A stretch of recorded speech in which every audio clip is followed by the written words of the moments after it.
Bienvenue dans Nouvelles Impulsions, le podcast où on parle voyage et reconversion. C'est un podcast qui va t'aider à oser passer à l'action, pour oser rêver, oser voyager, oser créer. Je suis Ludivine de Happy Trek et il y a quelques années, j'ai moi aussi décidé de reprendre ma vie en main. Je suis devenue travel planner, donc organisatrice de voyage. J'ai créé ma propre agence de voyage en solo et aujourd'hui, j'aide les passionnés de voyage à créer eux aussi leur propre activité dans le tourisme grâce à des accompagnements et formations. Bref, j'ai pris de nouvelles impulsions et je vous aide à le faire. Et si j'ai réussi à oser sauter le pas, je suis sûre que tout le monde peut le faire. C'est mon but avec ce podcast. Alors en solo ou avec mes invités, je vous invite à des moments d'évasion autour du changement de vie, de la reconversion, de l'entrepreneuriat et toujours avec le voyage à l'horizon. Alors si vous aspirez à vivre une vie plus en harmonie avec vos envies, si vous avez besoin d'inspiration ou bien d'un coup de boost, embarquez avec moi pour prendre de nouvelles impulsions. Let's go pour le podcast du jour. Ah oui, avant de commencer, si vous aimez ce podcast, n'oubliez pas de le noter 5 étoiles en ajoutant un gentil commentaire, en me disant pourquoi vous aimez écouter mon podcast. Ça me fera déjà super plaisir et puis ça sera un vrai soutien pour mon travail. Bonne écoute. Dans l'épisode du jour, j'accueille Yann Bui. Alors Yann, c'est une super nana, puisqu'elle a plein de casquettes, mais surtout c'est une experte de l'influence dans le voyage. D'ailleurs, elle a développé un projet autour de l'influence, un projet qui est vraiment génial parce qu'il permet à des professionnels du tourisme, et pas que d'ailleurs, de trouver des blogueurs, des influenceurs voyage. On en parle en tout cas avec Yen dans l'épisode du podcast que vous apprêtez à écouter. Mais alors attention, petite note à vos douces oreilles, cet épisode va être découpé en deux, puisqu'on dépassait 1 heure de lecture et en tout cas on m'a dit à l'oreillette que 1 heure de podcast était un petit peu trop long pour vous. Donc l'épisode de podcast va être en 2 parties. La première partie aujourd'hui où Yen va nous présenter son parcours, parce que ça c'est quelque chose qui me tient à cœur de vous partager. Il y a l'expertise de mes invités bien évidemment, mais il y a aussi leur parcours, qu'est-ce qui les a amenés à être ce qu'ils sont aujourd'hui. C'est hyper riche d'enseignements sur la façon de procéder, sur ce qui les a amenés finalement à avoir parfois des prises de conscience, parfois faire des changements de vie, des reconversions ou autres. Donc voilà, dans cette première partie de l'épisode, on écoute et on découvre surtout le parcours de Yen.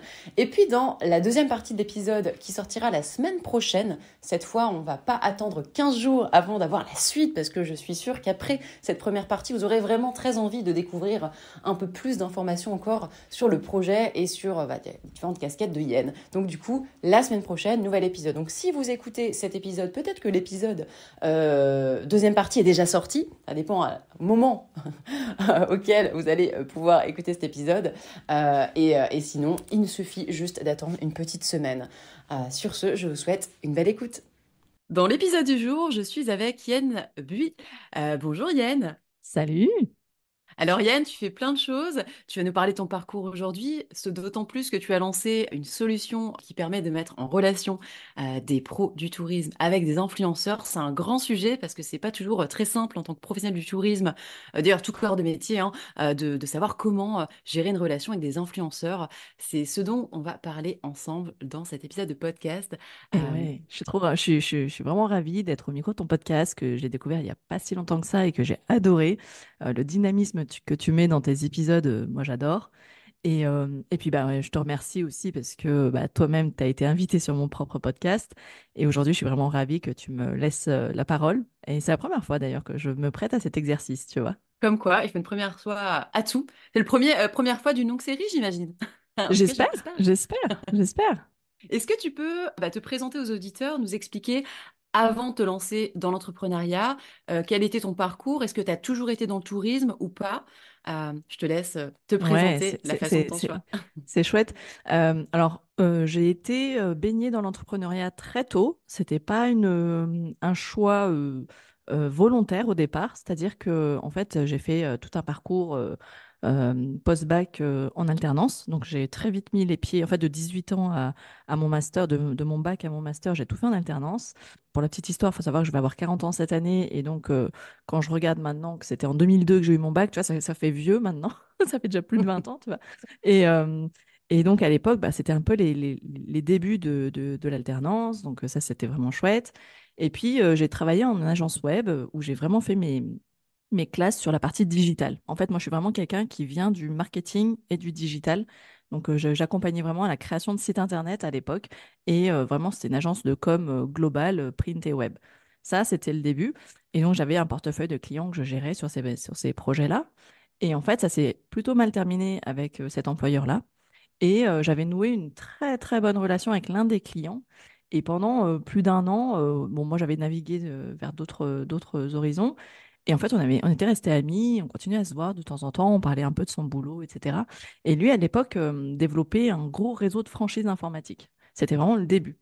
Et en fait, c'est lui qui m'a dit, mais mets-toi à ton compte, tu vas reprendre notre projet, quoi. Et c'est toi qui vas développer la com. Alors là, t'es là, tu dis OK, mais je dis mais.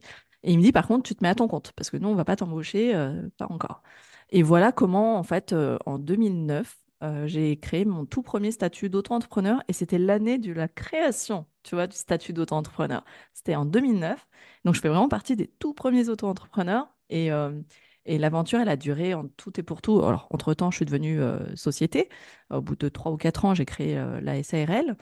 Et puis, bah, j'ai roulé ma bosse comme ça pendant 10 ans où j'ai accompagné des startups, des TPE, PME. Donc, moi, je suis originaire de Grenoble et bah, c'est un bassin quand même de startups et d'innovation techno. Et du coup, bah, j'ai pu développer toute la partie marketing digital. Donc, pendant 10 ans, j'ai roulé ma bosse sur la partie digitale.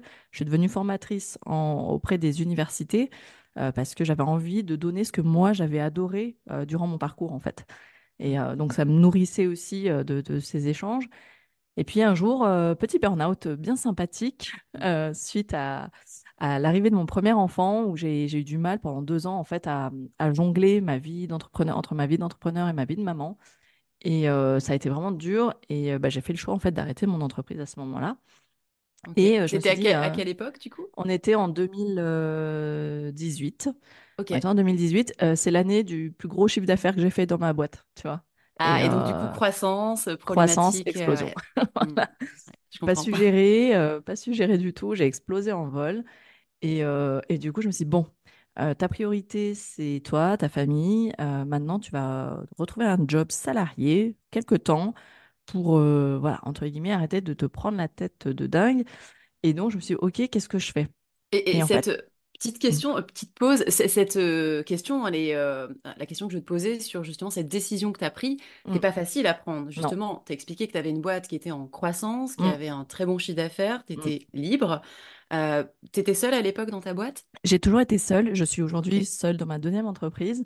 Ok. Euh, Tout le monde me disait, tous mes clients me disaient, il va falloir que tu délègues, il va falloir que tu embauches. Et Et moi, pour... c'était pas quelque chose que je voulais faire parce que je D'accord. voulais garder, alors peut-être bêtement, cette idée d'indépendance. Cette idée de Hmm. rouler ma bosse comme j'ai envie, de travailler. Il faut savoir que, bah, comme je viens de le dire, j'ai eu mon premier enfant. J'avais envie d'arrêter de bosser quand j'avais envie d'arrêter de bosser. Il y a des jours, j'ai pas envie de bosser, bah, je bosse pas, tu vois. Enfin, Hmm. c'était comme ça que je le concevais. La réalité, c'est qu'en fait, je bossais soirée et week-end. Donc, tu vois, Ouais. Ah, c'est sûr. entre, Hmm. entre l'image que tu es de la femme entrepreneur qui fait ce qu'elle veut, elle choisit ses clients. Alors oui, je me suis payé le luxe pendant des années de choisir les projets avec qui j'avais envie de bosser, pour lesquels j'avais envie de bosser. Chose qu'au démarrage, en vrai, tu fais pas. Tu prends un peu tout ce qui va te nourrir. Et quand tu as roulé, commencé à rouler ta bosse et que tu as développé un réseau, parce que moi je suis quelqu'un qui fait beaucoup de réseaux, pas forcément que physique, mais beaucoup en ligne. Et pour la petite histoire, en fait, j'ai développé toute ma croissance uniquement grâce à des contacts LinkedIn, faut Ok. savoir. Et mon réseau physique, enfin proche, mais je Hmm. travaillais uniquement avec des clients en distance, avec que de temps en temps quelques réunions en physique, mais c'était très rare.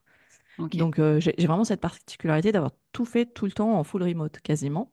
Et oui, ça n'a pas été une décision facile, surtout que j'étais très proche de mes clients. Mes clients, pour la plupart, sont devenus des amis que j'ai toujours aujourd'hui.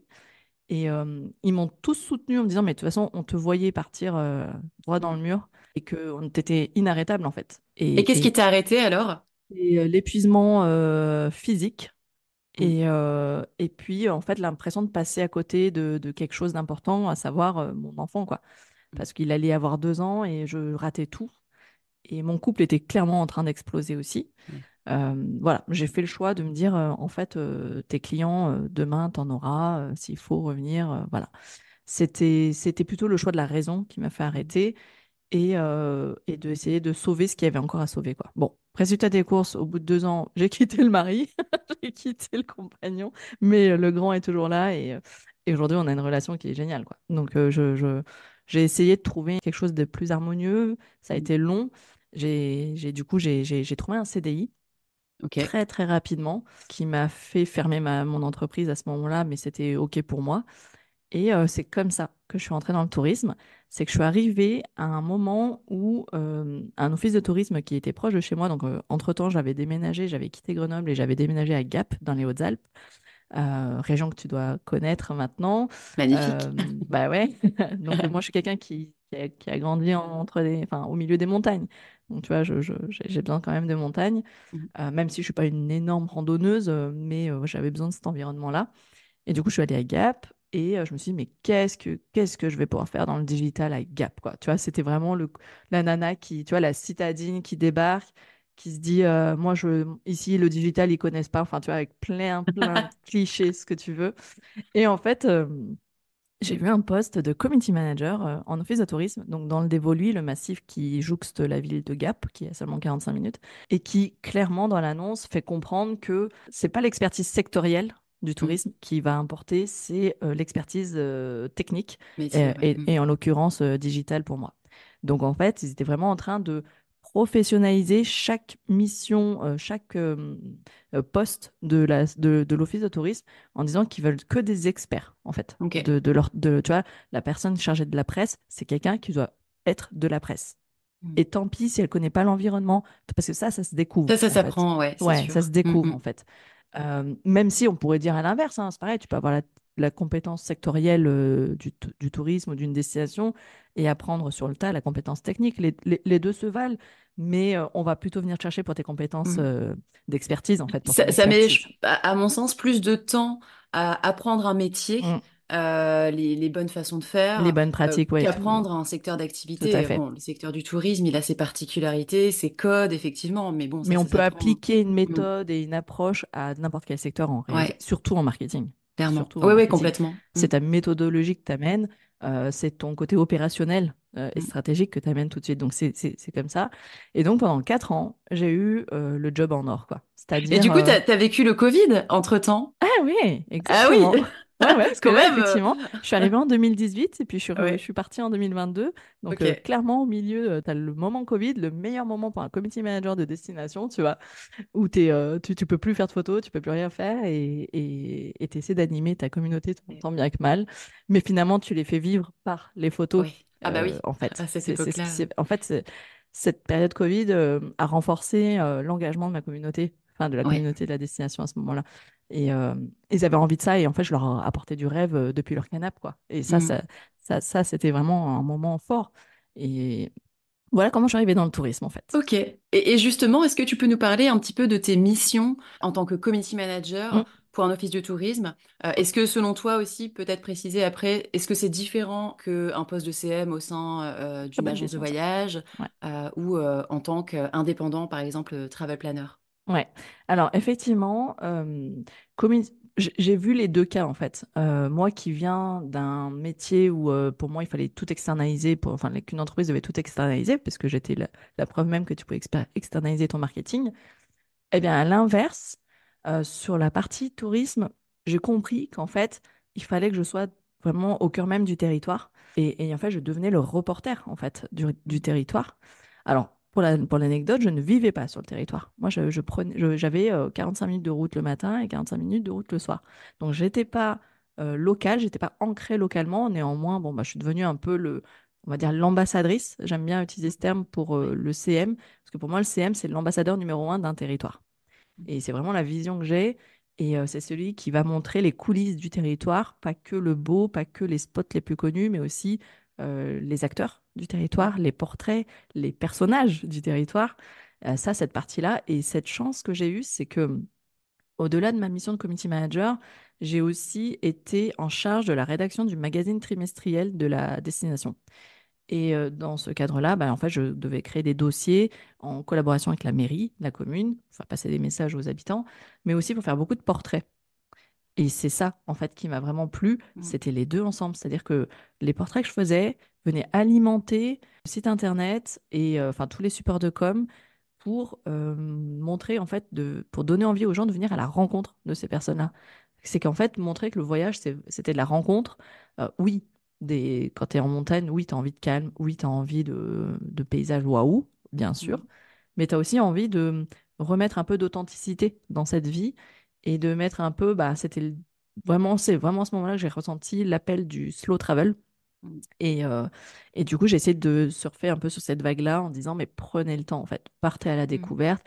En plus, on avait de la chance, c'est qu'à ce moment-là, quand je suis arrivée, d'un coup, on poussait comme des champignons des brasseurs. Donc, il y a des brasseries artisanales avec, voilà, donc plein de choses à raconter, plein d'histoires à raconter, des produits locaux à découvrir. Enfin, voilà, c'était des producteurs de miel, de tout ce que tu veux, de plantes, un savoir-faire de dingue. Et j'ai vraiment pris cette casquette du tourisme local. J'ai essayé Ok. vraiment de jouer sur cette partie-là qu'on partage toutes les deux, hein, cette volonté de Ouais. faire du tourisme durable et du tourisme local. Et je l'avais pas senti. C'était pas un appel en Mm. moi, mais en fait, de partir à la rencontre moi-même, je me suis dit, mais ce que je vis, en quelques années, je savais plus sur le territoire que beaucoup d'habitants. Et on m'a Ouais. souvent dit que je connaissais plus de personnes et que je connaissais plus les secrets du territoire, parce que j'allais parler aussi à des anciens, tu sais, à Mm. des anciens champions, des anciens. Et tu vois, récemment, là, on est le 8 février, il y a quelques semaines, on a beaucoup entendu parler de Cyprien Sarrazin, le skieur français en équipe de France qui vient de faire un coup incroyable, 27 ans après Luc Alphand et qui vient de rentrer vraiment dans le paysage français du ski. Ouais. Et ben en fait, Cyprien, il est issu du dévolu. Il a appris à skier dans le dévolu et c'est quelqu'un que j'ai interviewé plein de fois et qui est Génial. hyper humble. Et en fait, aujourd'hui, je me dis, mais j'ai rencontré, en fait, j'ai le numéro de portable, tu vois, même de Cyprien, skieur français mondialement connu maintenant, quoi. Et Mm. ça, tu vois, t'es pas à l'abri de demain rencontrer des légendes, quoi. Ouais. Et ça, c'est Du génial. coup, est-ce que tu penses, est-ce que ça, c'était finalement une volonté de ta part, enfin personnellement, ou est-ce qu'en fait, ça vient de tes missions en tant que community manager? Alors, c'est que la mission de community manager, il y a énormément de création de contenu. Ouais. Création de contenu photo et vidéo. Donc, pour la petite anecdote, je suis télépilote de drone. Ça, c'est quelque chose que j'ai eu la chance de développer comme compétence.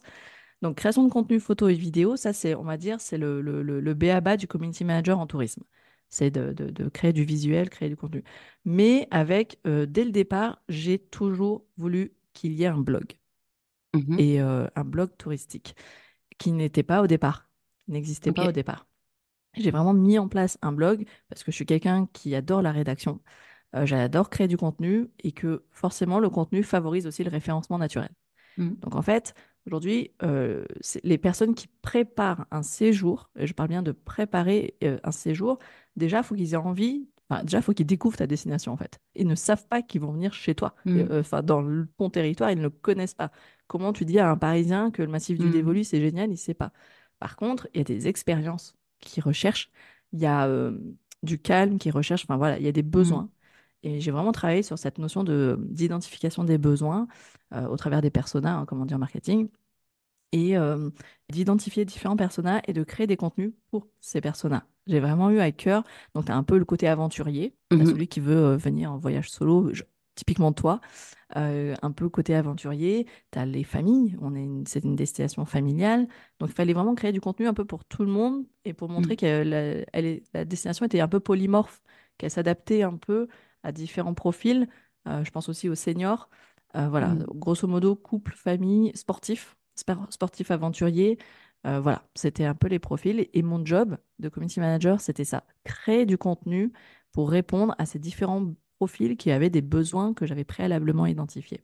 Ok, mais du coup, tu nous as parlé de blog, donc c'était sur le blog ou les réseaux sociaux? Les deux, Ok, les deux, parce que ouais, parce que ouais. là, du coup, c'est vrai que ça fait, c'est pas le job typique d'un community manager que de gérer le blog, que de gérer le Alors référencement, aujourd'hui, plus si. les réseaux Aujourd'hui, sociaux. on est vraiment sur des métiers qui ont tourné de community Hmm. manager à community et content manager. Aujourd'hui, si Ouais, tu regardes les offres ok, de poste, elles ont vraiment évolué sur la notion de contenu. ok.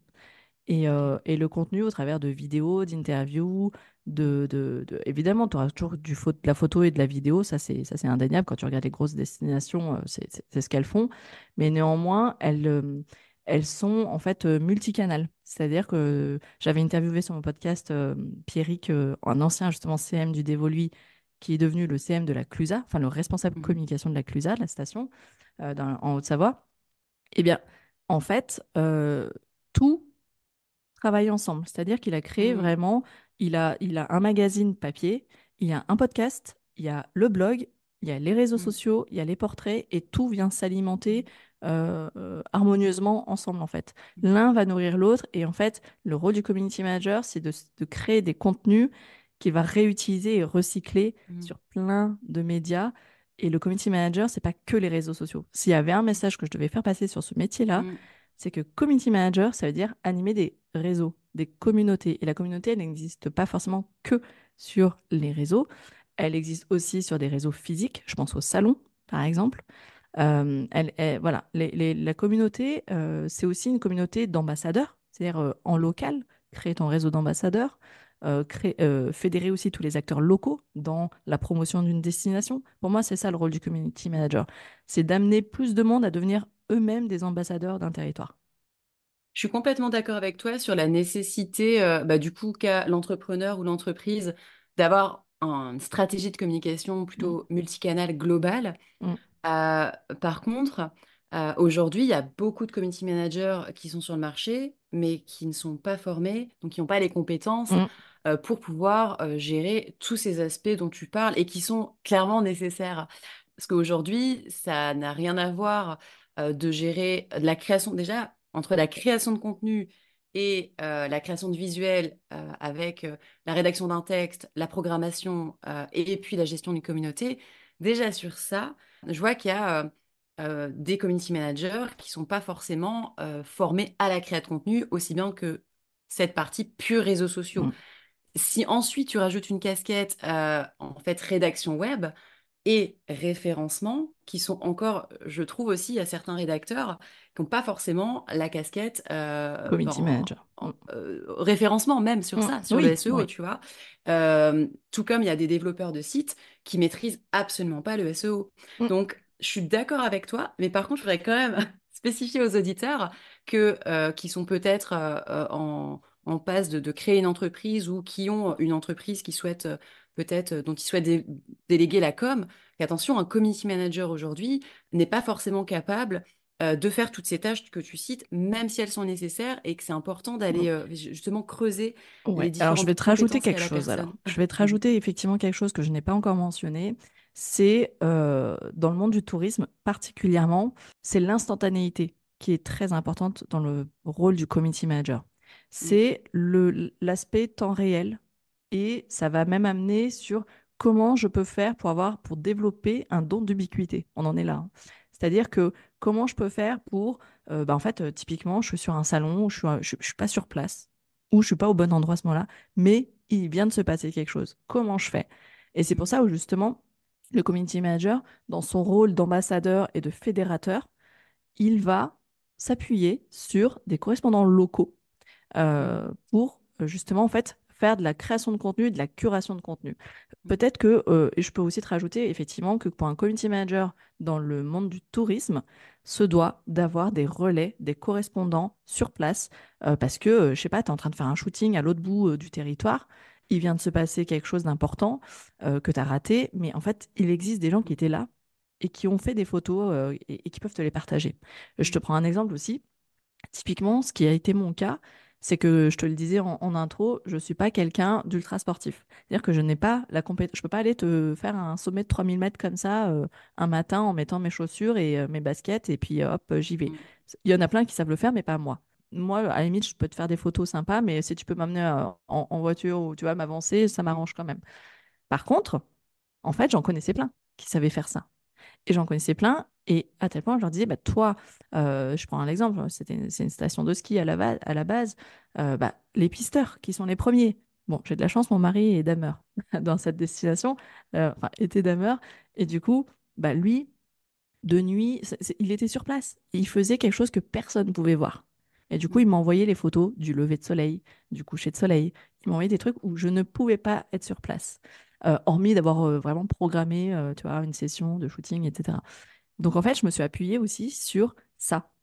mm. Qui est au meilleur endroit, au meilleur moment pour m'envoyer des contenus.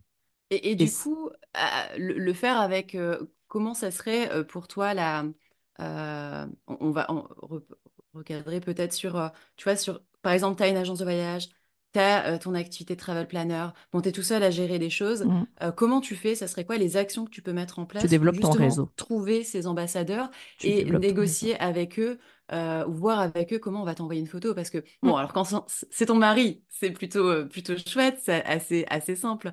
Mais comment tu as fait, toi, pour le faire avec d'autres personnes? J'ai C'était développé quoi? mon réseau. Ouais. J'ai Ok. clairement développé mon réseau. Et c'est comme ça que, en fait, je me suis fait connaître.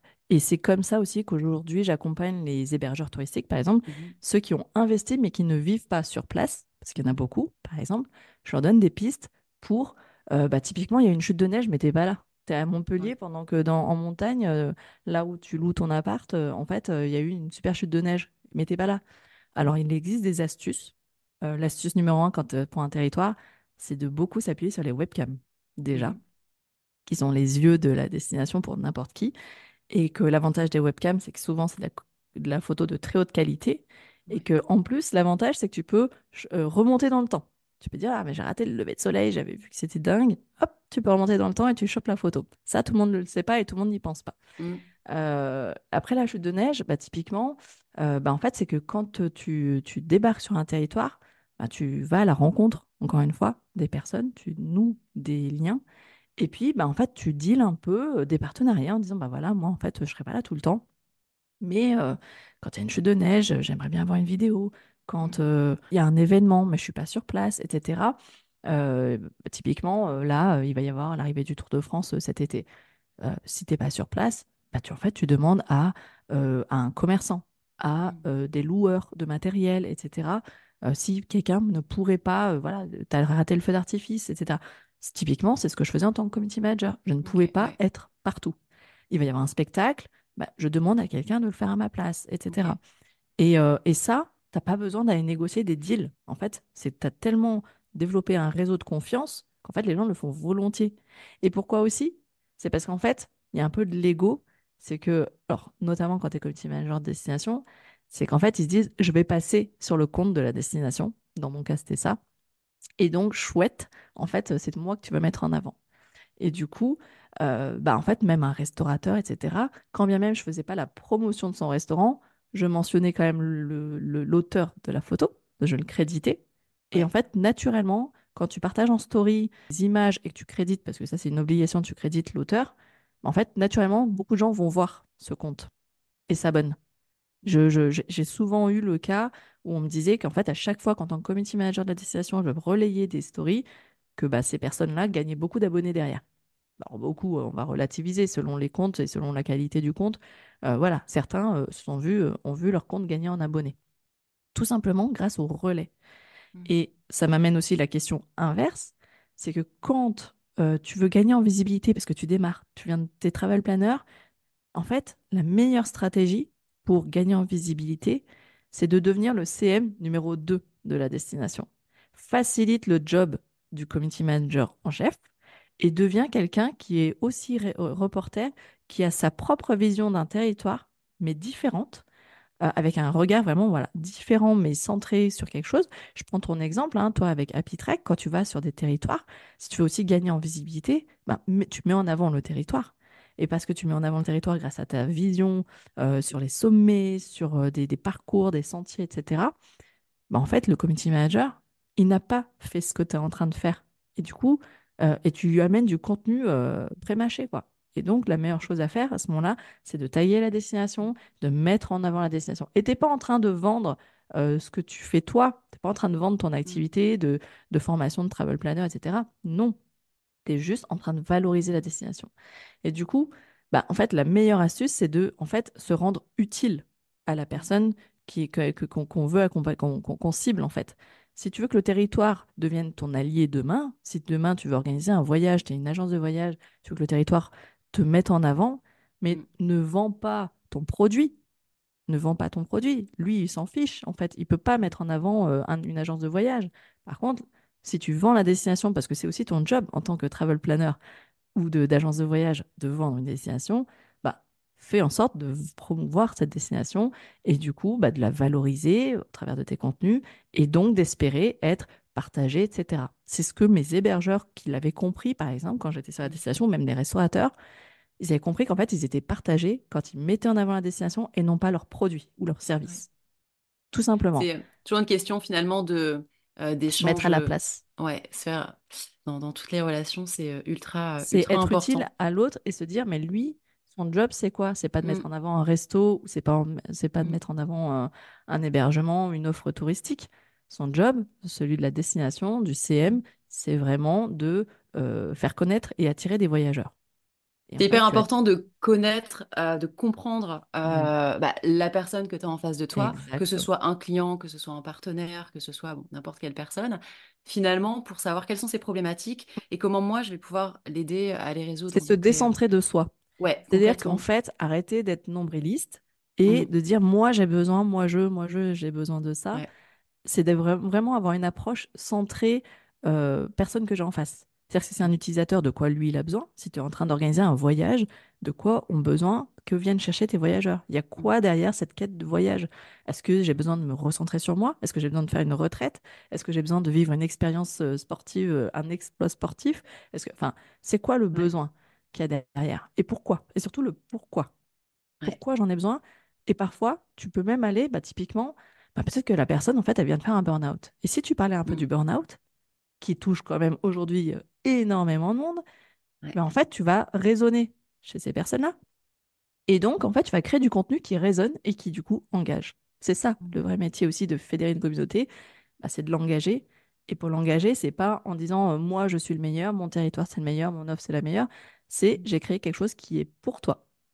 Et c'est ça, le vrai job, c'est de créer du contenu pour quelqu'un et se rendre utile à cette personne-là. Donc quand mm, tu crées un voyage, c'est pas pour toi, c'est pour une personne. Donc de quoi elle a besoin? Qu'est-ce qu'elle a besoin d'entendre? Qu'est-ce qu'elle a besoin de voir?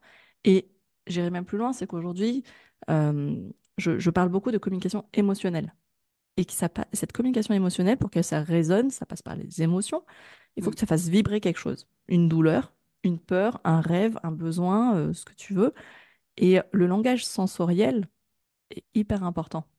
Et encore plus au travers d'une voix, au travers de photos, au mm, travers de musique, au travers de beaucoup de choses. Grâce aux réseaux sociaux, on arrive à faire une émotion. Aujourd'hui, sur un post Instagram, même un post, ce qui autrefois n'était pas le cas, tu peux rajouter de la musique. Quand tu fais mm, un réel, tu peux rajouter ta voix en voix off. Et donc, tu vois, tu vas créer une émotion, quoi. Quand tu vas parler mm. de tes petits secrets, tu viens de découvrir, tu arrives sur un spot, sur un sommet, tu viens de faire un lever de soleil, mais raconte ce qui se passe et donne envie aux personnes de vivre exactement la même chose. Nous voilà arrivés déjà à la fin de la première partie de cet épisode avec Yen Bui. Pour écouter la suite, je vous invite à continuer la lecture du podcast Nouvelles Impulsions puisque le prochain épisode sera la suite, donc la partie 2 de cette première partie avec Yen.